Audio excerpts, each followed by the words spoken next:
A Pattern of Sobriety. By Pastor Ricky Kurth. To teach his teenaged son about the dangers of alcohol, a father dropped a worm in a glass of water, and it just kind of wiggled around, the way worms do on your hook when you go fishing. But then he dropped another worm in whiskey, and it promptly curled up and died. He asked, "What does that teach you, son?" The boy replied, "If I drink alcohol, I won't have worms."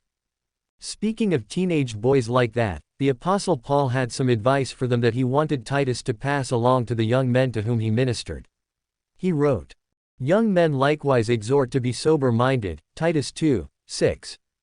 After exhorting aged men to be sober, version 2, and aged women, likewise, version 3, as well as young women, verses 4. Paul also tells Titus to instruct young men to be sober-minded, likewise, verses 6. It is obvious from Paul's emphasis on sobriety here that God would have all of his people rise above the frivolity of the world around us and be serious about the things of the Lord.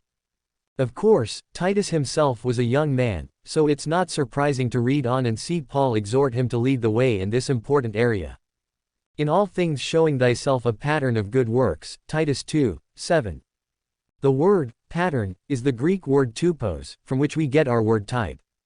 I learned to type on a typewriter that was so old it didn't have to be plugged into the wall, and it didn't have a rechargeable battery like your laptop either. What it did have were keys attached to long hammers with little letters engraved on the end. When I would pound the keys, and you had to pound them, the hammers would fly up and strike an ink ribbon stretched over a piece of paper. Each hammer's strike would leave an impression on the paper in the exact shape of the letter on the end of the hammer. So in exhorting Titus to be a tupos, he was telling him to be the little letter at the end of the hammer. He was asking him to be the kind of young man who would strike you as someone you'd want to pattern your life after.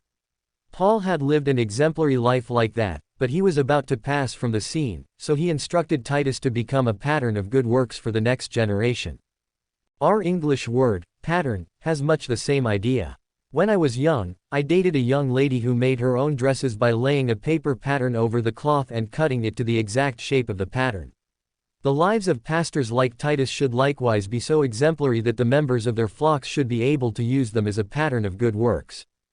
And if you think about it, that's not bad advice for all believers, not just pastors. Especially when you consider that doubting Thomas used the word tupos when he said, "Except I shall see in his hands the print of the nails, I will not believe," John 20:25.